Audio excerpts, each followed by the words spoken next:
master at all things video and all things consulting and marketing and all that. I've known Paul for about a year now, and he's helped Be Him Now do a lot of great stuff, helped me personally when I started doing all my stuff out of college and whatnot. So give this guy your attention. He really knows what he's talking about, and get his business card afterwards, because I'm sure he can help. Thanks, Wade. Like you said, my name is Paul Martin. I have a company called Knack House. I can explain that to you later. It's about what's really important to you that's already there, that's what's great about you, and it's what's marketable. So if you want to talk about that later, I'd love to talk to you about that. Kind of some rules of engagement for today. I'm real interactive, so if you have a question, please feel free to interrupt me and just stick your hand up and I'll get to you, or throw something at me if I don't stop. I used to play in a lot of bands in places like the Nick, and so throwing things at me helps to focus the things. So today we're going to talk about video, and we're going to talk about what video can do. A lot of people through the ages have tried to get people's attention. And one of the ways, like in the 50s, if you owned a business, you would probably have a really great sign. And if you really wanted to get out there, you might have a billboard on the side of the highway, right? Then later things kind of developed, and you might have a radio commercial, or maybe a TV commercial. And things have developed and developed and developed, and really now the best platform to grow is video. It's not enough to have a website. It's great if you have one and you need a website, but you really, to grow that extra percent, the best platform is video. We're going to talk about that. We're talking about why that's true. By the way, YouTube alone, that's the video platform you guys know about. You ever heard of YouTube? Okay, good. YouTube is the second largest search engine. Did you know that? So Google is the first and YouTube is the second. So a lot of people in here, if you have a local business, one of the best ways you can get noticed is just to make a video. And you don't even have to make a great video. If you just have a video and put all the tags, Birmingham, Alabama, and your field, instant Google celebrity. So we're going to talk about why video is important, and then we're going to talk about what you can do to create awesome looking videos, and then how to do that. Somebody's walking in. I'm going to just crack this because I don't mind just coming in a little bit. Are you guys and I'm also going to be on Facebook Live, and if you have questions, Facebook Live, and you want to ask them, I have somebody who's going to read those later. So go ahead and post your question now, and we will get to that. Welcome, guys. You missed this part about me being Paul Martin. That's not super important. I struggle with the best way to set the tone for this talk, and I really kind of want to tell you something, if you'll indulge me, about myself. This is the most influential video from 1986, okay? Don't check out.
Okay, so if you were alive in 1986. A couple of you were. You don't have to raise your hands. I know who you are.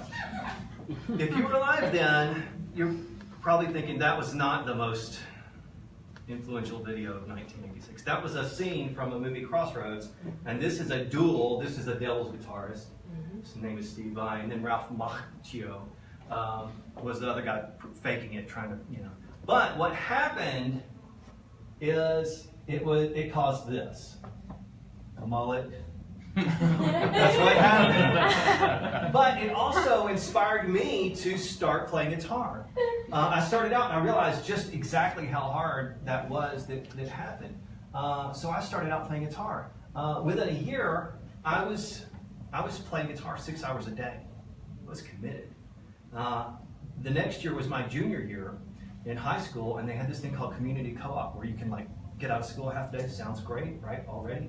So after that year, I started teaching guitar lessons. That was my first business that I started.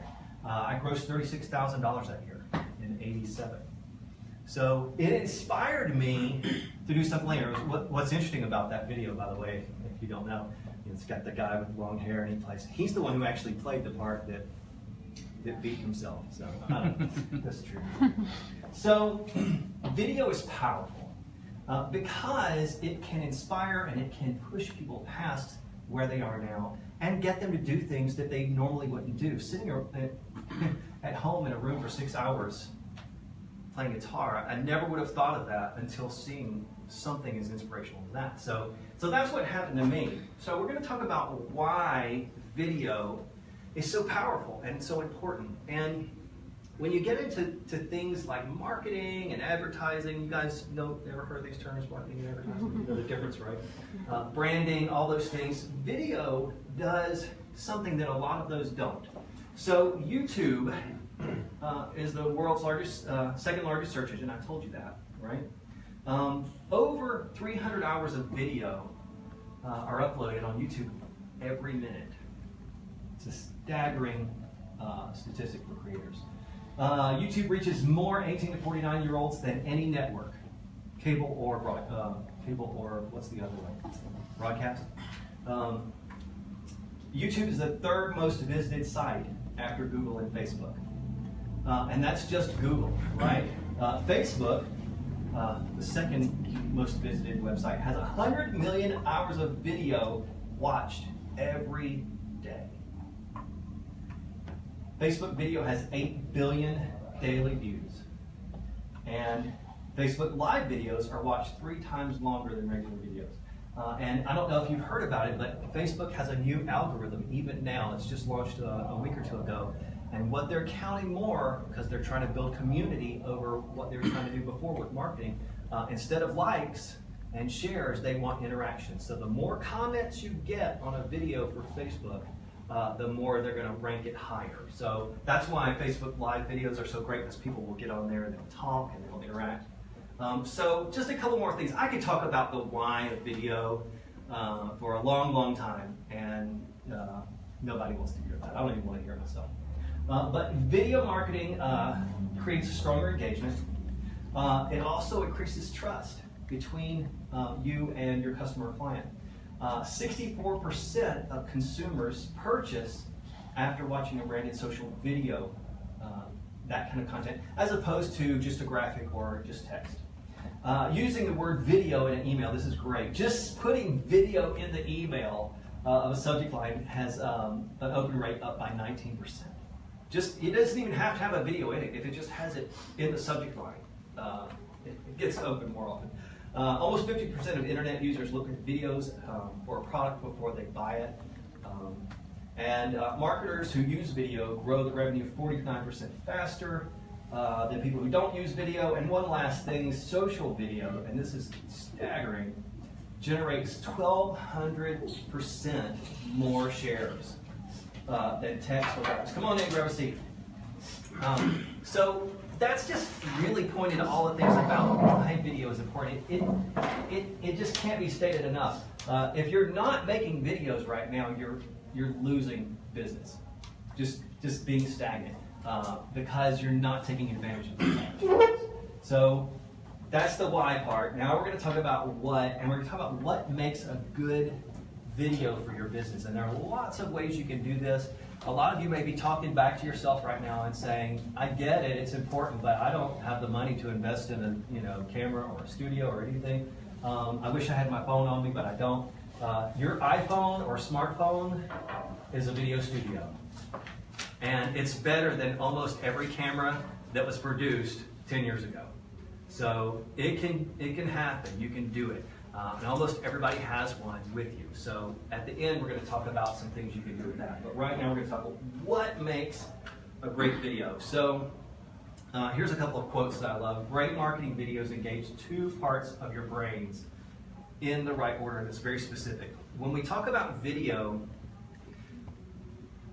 it interrupts something in our brains. It's the limbic system. If you know your neurology and psychology, it's the part of your brain that actually makes decisions, and it's also the part of your brain that's connected to emotions. And a lot of us rational people like to think that we make decisions based off of good qualified reasons, and we don't. There's no scientific evidence for that. In fact, it points to the opposite. What happens is we see something and we have a visceral reaction to it, and then we have to be rational and talk ourselves out or into it. You see something, it's kind of like the hold my beer thing, like anytime that phrase happens, whatever happens after that, you should not do. No, because that's just going to be bad. But something in your brain is saying, this is going to be awesome.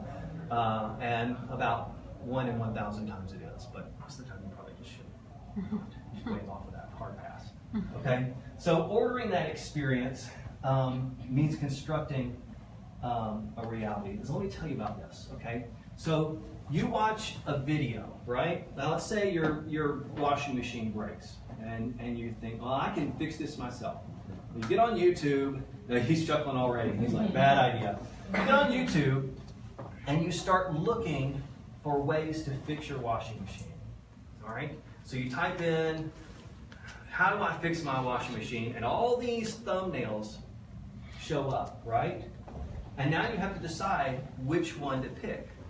And this is where how we order these things is important, because your emotions are going to fill in all the gaps, and you're going to like one or more of the other ones of those YouTube thumbnails based purely on just the way it looks. And you may get in there and go, this does not have the information that I need, but you're going to watch it anyway. And then some video about cats is going to come up, and 2 hours later, you're going to be like, my washing machine still doesn't work. So we have to create that experience, but then we have to tell our brains why that's important. Okay? So if any time you see something, especially if it's new to you, you have to categorize that. And that's what happens with everybody. When you come in here and you see something new, like me, you categorize me. I mean, some people would call it judging. I don't think you have to go that severe, but you categorize people. And then after you categorize, okay, this is a guy with short hair with funky glasses, and he talks like this. And so you already are categorizing people when you meet them, right? But then after that, your brain does something that you probably aren't even aware of. After you categorize, you say, well, what does that mean? Is that important or is it not important? And that's what happens every time you see the beginning of a video, the thumbnail for a video, even a graphic. And all this happens in a microsecond. So you're ordering these experiences, all right? So good videos share that understanding, but great videos show you what that whatever it is means. All right, so the difference between knowing and meaning. I know that water boils at 212 degrees Fahrenheit. Anybody in science? Nobody knows. But it means something to me if that spills out onto me, or if I stick my hand. All of a sudden it's very important how hot that is, right? Okay, so how do we convey all this meaning? And how does video do that and do it so much better than everything else? And here's the secret. I'm going to tell you, and you're going to be like, of course. It's great marketing videos tell stories, right? And you've seen this more and more and more. You see a video, and it's no longer just the facts. You're like, why are they telling me all this backstory? I don't need to know all this. But something in your brain is triggered. And either you continue watching, or you go, I don't want this. This isn't what I wanted. and you navigate away, okay? And this last line, it tells a story instead of making a sale. A lot of people I work with as clients, they come in and they say, here's what I want the video to do to grow a business. I want to sell 10,000 units of whatever, widgets this next year. And I want people to become aware. And I want people to, and they make this list of things. Well, I have a form, some of you have seen it, and you get to pick one of these things you can do. You can create awareness, you can build trust, you can push people over into that considering phase, you can push them into the decision-making phase, but you really only get one. Very seldom you can get 2 or 3 of those things in there, but you really, really have to work at it on building your meanings in each of those videos.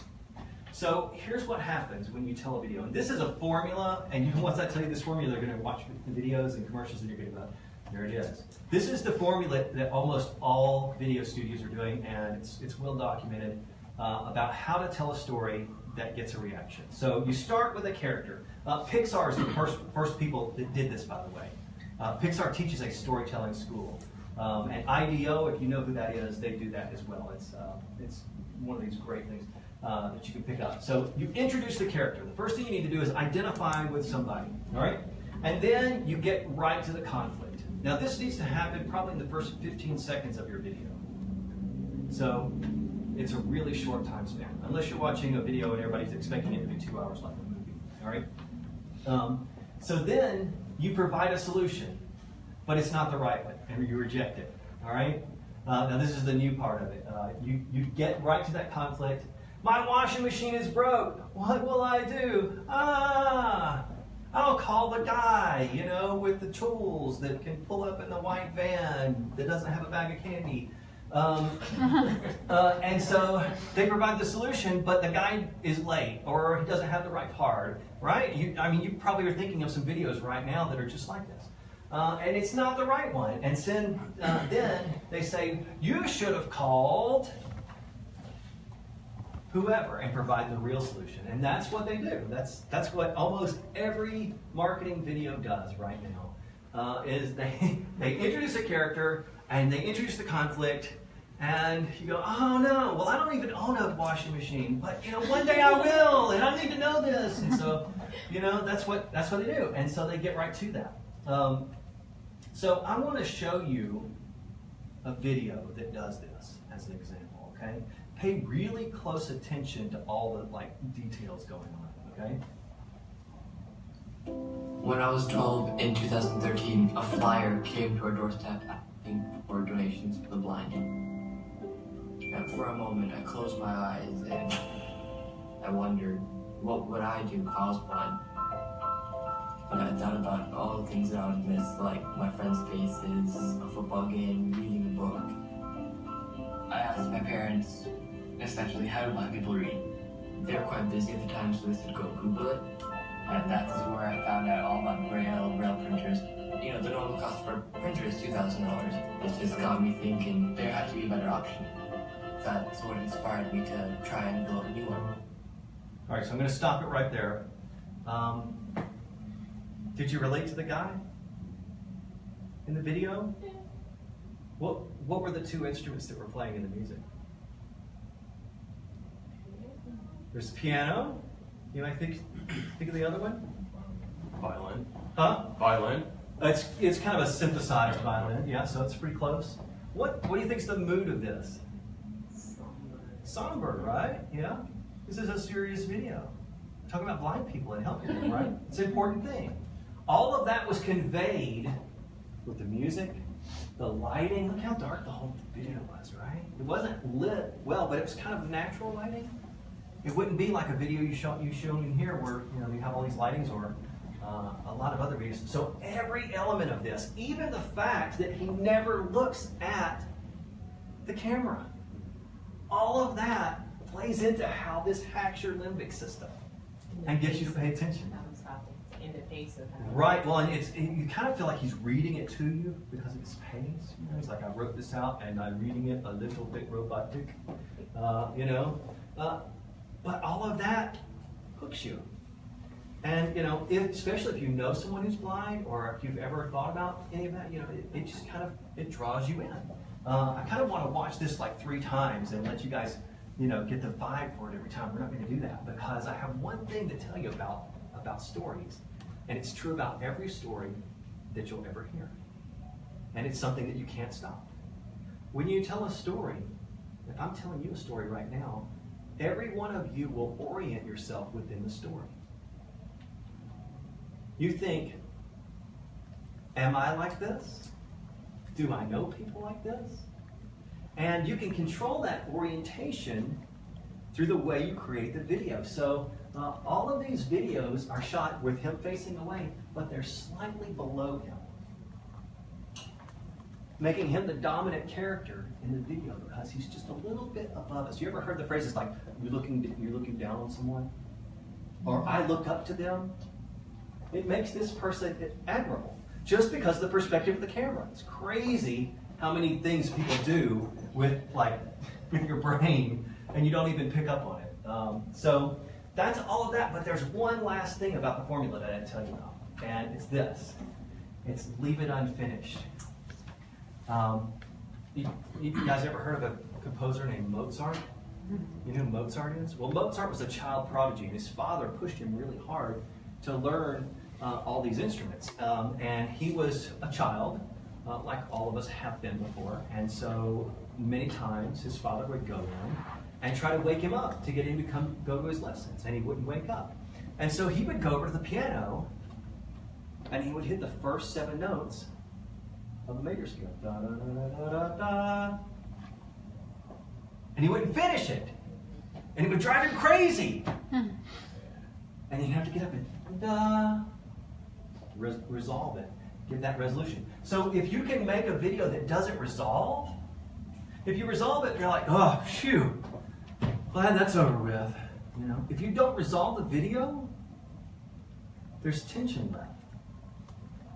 And you go, oh, okay, something still needs to happen. And that's the place where you want to get people. You're like on the edge of your chair, and you're just kind of leaning in and focused on it. Let me show you a video. See if you can catch the unresolved part of this, okay? Our crates are shipped in a cardboard box with a personalized gift note and crowbar. This sealed wooden crate will test his strength, perseverance, and grunting abilities. But once he succeeds, he'll find an awesome gift and the taste of victory. Man crates. Awesome gifts for men. I should watch you. What are you left wondering? What's in the box? What's in the crate? You're going to tell us what's in the crate? You have to go searching for it. They left it unfinished. And anybody who's in any way enamored with this video and says, ah, oh, that sounds cool. Get a crowbar and grunting, you know.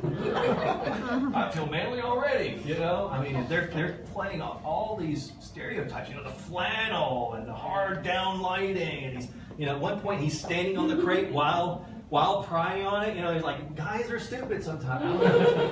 You know, they're saying a lot in this video that you're not picking up on, I guarantee you. But that's why stories work, because they're not perfect and they're not finished.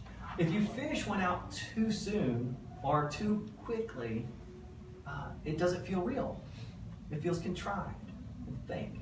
And so you leave your viewer or your customer with a sense of like, eh. Have you ever watched a movie or a video, and at the end of it, somebody says, oh, what'd you think of it? It's okay. A lot of the time, it's because they confused you somewhere by wrapping something up that shouldn't have been wrapped up. Start thinking about it as you watch, and you'll see what happens with all this. And guys, I'm just telling you what I've learned from studying other people and talking to other video people, video marketing people.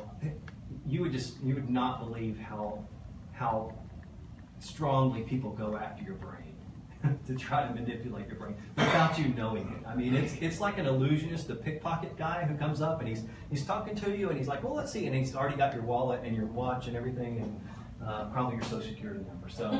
So that's part of the why videos work. There's a couple more things that we need to talk about, and that's targeting.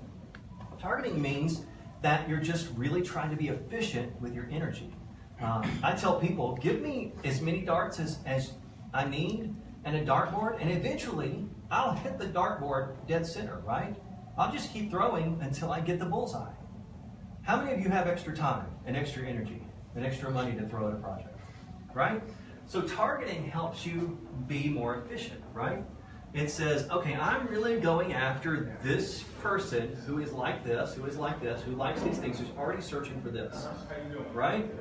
And that's what we want to do when we go after targeting. The last video we saw was targeting guys, right? Guys with extra money to blow on frivolous crates. And I mean, you know, I'm sure they have a profile of, you know, this is the kind of guy that we're looking for. I have a friend that'd be a perfect ad for him. He lives in Coleman. He loves like taking his four-wheel drive out, and you know, be perfect for him. So I'm going to show you maybe the most tightly targeted video I've ever seen. Okay, it's so like it's narrow.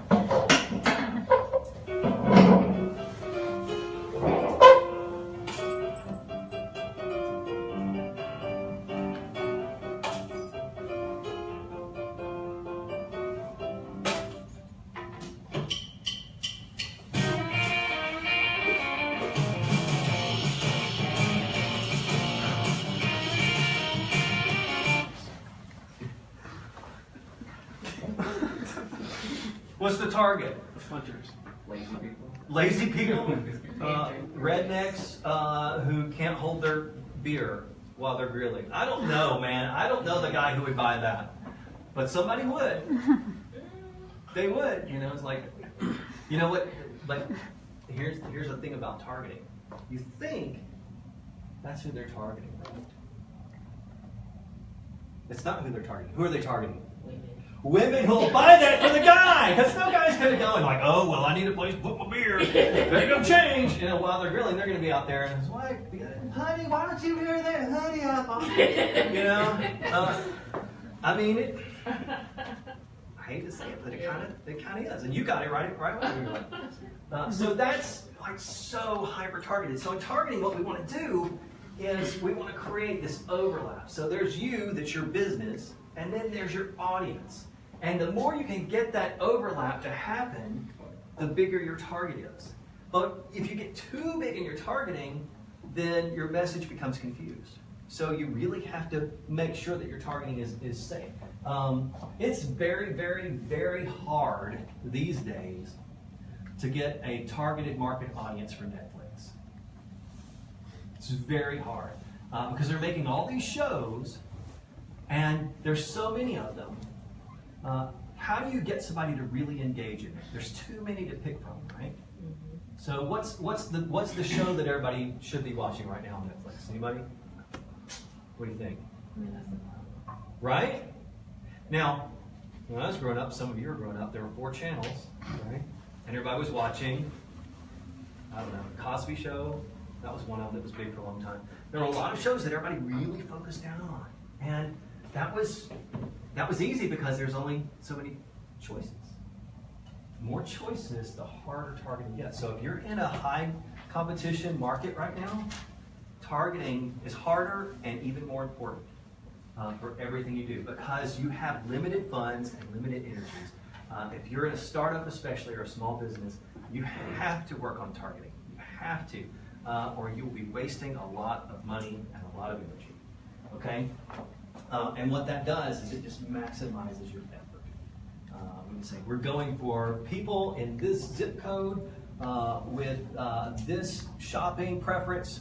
That, you know, I just came back from a company that I was working with, and I had every one of the people in their leadership team tell me 3 people, and I want to know what's their favorite jacket, what shoes they wear every day, what car they drive, what radio station they listen to, and this is what's happening with these people. And then I told them to give me 5 brands that are important to them. And so what I do as a marketing person is I go look up those brands and get all of the information that they've gathered on those brands. And then I put those together in all these circles, and everywhere they overlap, that's our target. So that's just a way to hack your target. So that's part of it, but then we have messaging. So you get your target figured out for your video, and you say, okay, how are we going to talk in this thing? Like you got the guy, you know, yep, I need me a hoodie with a pocket, you know, like a kangaroo. That's the way you would talk to somebody probably in that video, because that's their target audience. You wouldn't, you know, you wouldn't have a British accent. I'm not even doing a British accent. I'd mess it up. So, but that's what you want to do. Now I'm going to show you a video. If you watched the Super Bowl, you probably saw this video. And this is one of those genius moments, okay, in targeting and messaging. Okay, here we go. If you like Missy Elliott, you're up.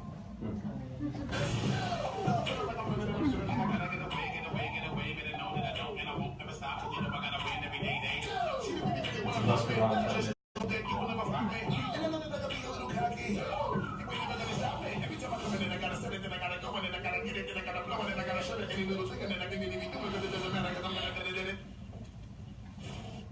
All right, so this is like targeting and messaging. This is so genius. Who do you think the target is of this video? Anybody who likes Game of Thrones.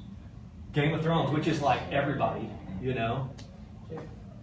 It's the most popular, most watched series on television ever, like by twice again as anything else.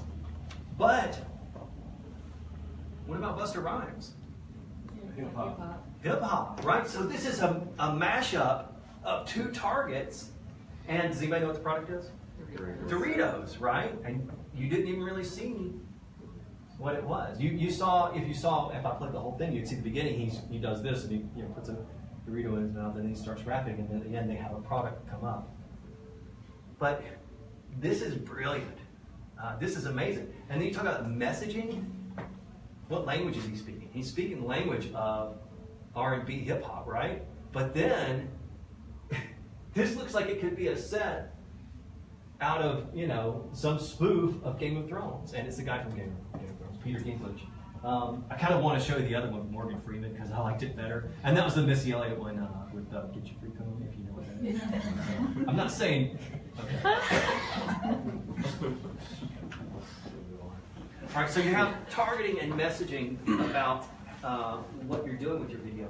But then you want to go to a crowd. A good friend of mine says it's a whole lot easier to join a crowd than it is to build one, right? So that's what part of targeting is. If there's already a crowd here, let's go to the crowd instead of trying to build one from scratch, right? And so if your target audience is on Facebook, go to Facebook. If they're on Instagram, go to Instagram. If they're on YouTube, go find out where they already gather and harness that platform. Build it from there. And that's what's going to really make things work. Now, I'm going to pause for just a second. I threw out why and what. Does anybody have any questions so far? Yes? What if you don't really know where your target audience hangs out? Do some research. And what are they teaching co-starters? Yep, just start calling people. Hey, where do you hang out? You know? That's a lot of the target audience statistics that they do. They try to make up, they call them avatars or personas, right? And you create these, you know, people out of thin air, which is, I guess, okay. You know, it's better than nothing, but better than that is just go to the people and start asking. Make your target audience from real people if you can. If you don't know where they hang out, find out. You know, and it may be the best thing you can do is to buy an ad on one of the theaters and put it in, you know, before all the credits roll. You know, that's been very effective for a lot of clients that I've talked to. Does that make sense? Yeah. Any others? How long should a video be? How long should a video be? That's a good question. No longer than anybody wants to watch it. It really depends. For most videos, I target 30 seconds to a minute and a half. You can go longer, but you really have to do the work. You really have to be engaging. 3 minutes is about as much as you can make without getting into a $20,000 budget. Not just for cameras and gear, but the prep that it goes in and pre-production that goes into it to really keep somebody there. It's work. and we're going to talk about the how in just a second. He'll speak to that a little bit more. Anybody else? Ideas, questions? Going once, going twice? Okay, we're going to move on. Video how. My favorite. How do you make these videos, and how do you make them easier? And I told you already, your smartphone is very capable. You can download an app that even iPhone 6s can record 4K video. From there, it's just really figuring out how to hack this and grab people's attention. All right. So we're going to talk about the process I go through with a lot of clients, because when I talk to people, they'll say, "I have a video, and I have an idea for a video." And I say, "Great, tell me about it." And then we have to go back, and I'm like, "I like that. That's great." We got to start with one goal, and so I always ask, "Why do you want to make a video, and what do you want it to do?" And the more simplistic you can be about that, the more focused you can be. What do you want that one video to do?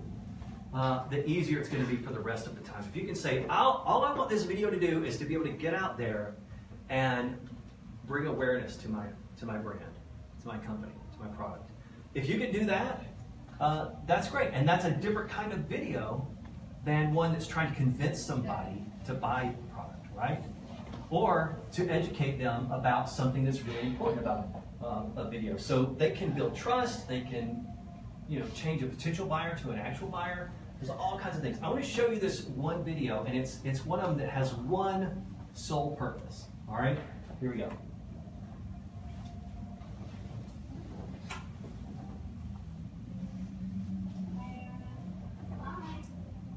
Okay, so I'm going to just give you some actions to do, and just do the first thing that comes to mind. Show me what it looks like to run like a girl.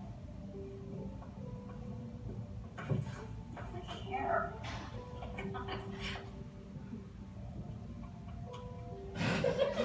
Show me what it looks like to fight like a girl.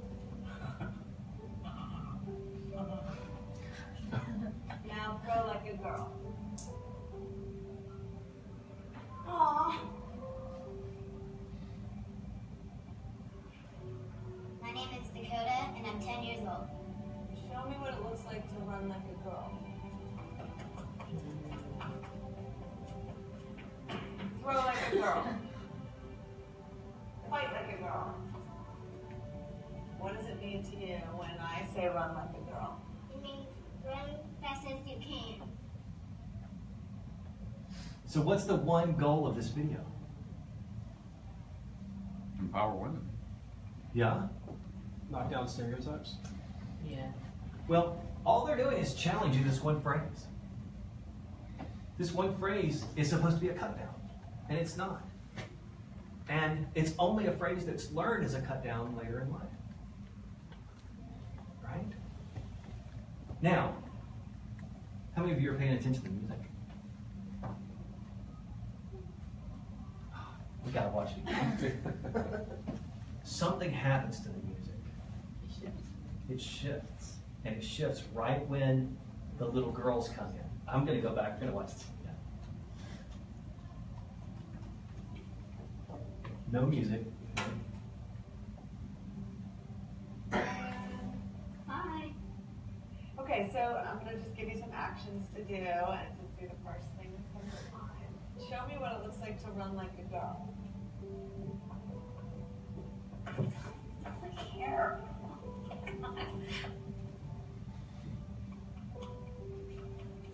Show me what it looks like to fight like a girl. Now throw like a girl. Aww. My name is Dakota, and I'm 10 years old. Show me what it looks like to run like a girl.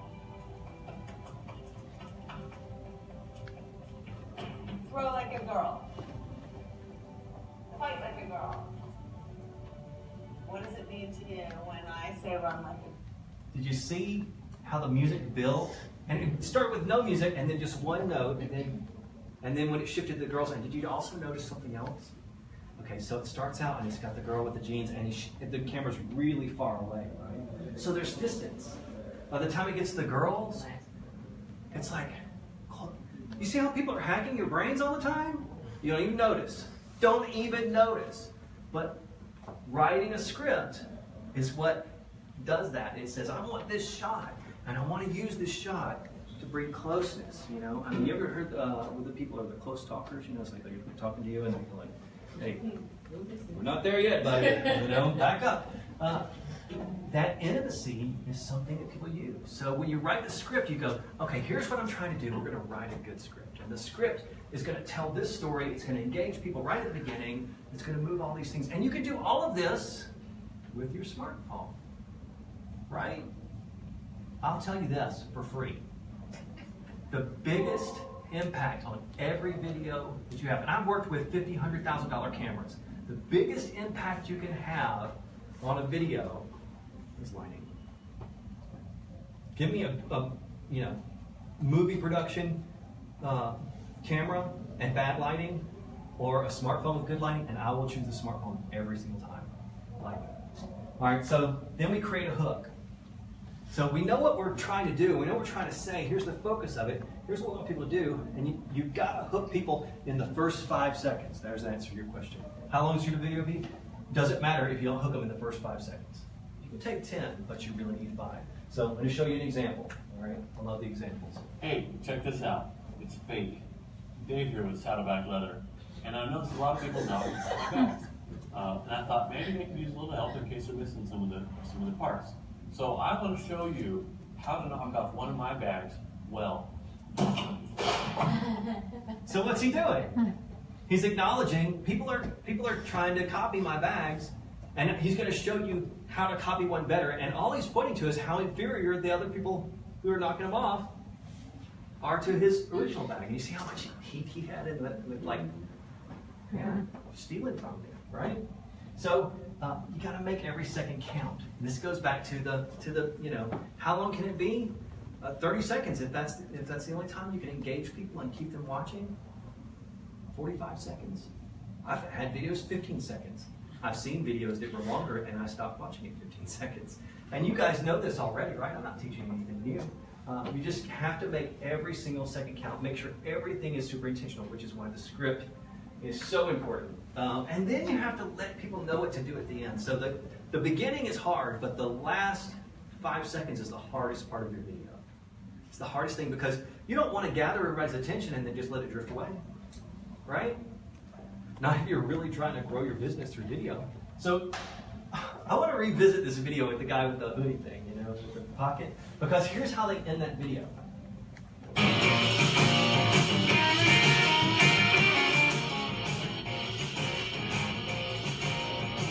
So that's what you can do. You can go shop here.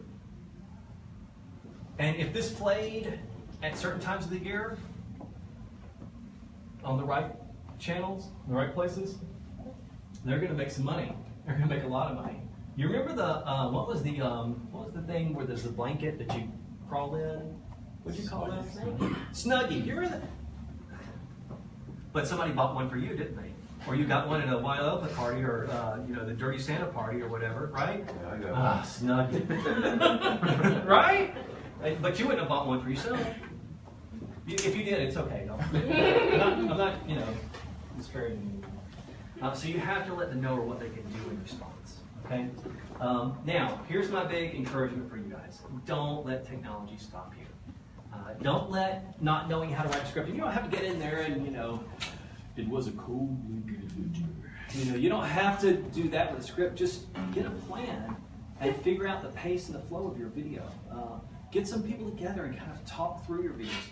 The best videos that I know that are scripted, when you do a script, they always have either a reading or they read it from the beginning. So they get together and they actually verbalize what's on the script so that you can see how it flows and you know, all the magic that can happen in that. Sometimes you have great moments in that. So don't let technology stop you. All of you have everything you need to do to make this work. And I have a question slide. Does anybody have any questions? Yes? When you look at platforms like Facebook that have like over 2 billion people, you talked about targeting. Wouldn't Facebook be like the one platform that every business, no matter what market you're in, wouldn't they be the one place that everybody goes to? Maybe. If you want to be on Facebook, the first thing you need to do is put a pixel on your website and start gathering data about people, or steal somebody else's pixel information that's in a similar market than you. What is it? A pixel is just a piece of code that you can add to your website, and when anybody visits, it gathers information about them. So, super easy to do, super easy to gather information about people who are visiting your site, who are interested, and then you use all that information and it directly imports into Facebook and Facebook ads. Makes it a whole lot easier. Now, the reason I say maybe is because if you're in a really busy market, one that has a lot of competition, and other people are ahead of you buying ads, that may not be the best place to spend your money. But personally, I think the best place to spend your money for marketing in any platform is Facebook. So probably so, but only with a lot of intentionality. Does that make sense? So you want to do your targeting and your messaging and make that really super clear. It's more important for Facebook videos and video ads. Did you have one? I did. You did, and it just flew away. No, I was gonna ask how important are kind of taglines or having little phrases that you can connect, that people can connect to whatever your video. A hashtag, but so I have a video and I can't think of the word or the phrase that people use that's the memorable thing that the person said in the video. What is it? Yeah. Well, people remember lines, especially if they're funny and they, capture part of your imagination. So I have a company that teaches people how to make videos, and the tagline is, "Unsuck your video." And I didn't, intentionally go about that. I just said it at the end of a teaching like this, and somebody said, "That's really catchy." I was like, okay, that's it. Yeah, taglines are great. Anything that you can do to be memorable. Anything that you can do to grab attention and seal it in, which really, I showed you 3 or 4 examples of people hacking your brains. You tie it into music well. You process music 40 times quicker than visuals. You process, audio. You process audio information 40 times quicker. But a lot of us aren't paying attention to what's going on. So if you really start watching movies and videos, you'll see a lot of things that are happening that you didn't know about that are informing your decision-making process, and a lot of it's music. So. Should most videos have audio? Music. I think so, and there's a lot that you can do with that. If I say da da da da, what's that? Or da da da, that's all by minute. I'm loving it. If a lot of the times you just get a tune and it gets stuck in somebody's head, and that's jingles. That's a long time ago. People used to do that. It's like Hot Pocket. What's the guy who does the comedian? Jim Gaffigan, right. Not as good as My Men, but so anything you can do to be memorable and stay in it is gonna help a lot. Yep. If you have a video and you get a lot of hateful comments, should you leave it up or take it down? Oh, leave it up. Unless it's personally damaging to your brand, that's engagement. I'm just telling you what a marketing person would tell you. Any engagement you get is good. And now, can you shift that engagement? Yes. And that's what you should be working towards if you get a lot of I don't want to say anything political, but our current president, he took a lot of venom that was directed at him from some people and shifted it, and he leveraged that, and that's, I'm sure, why he's president right now. So whether you like him or not, his marketing, strategy worked.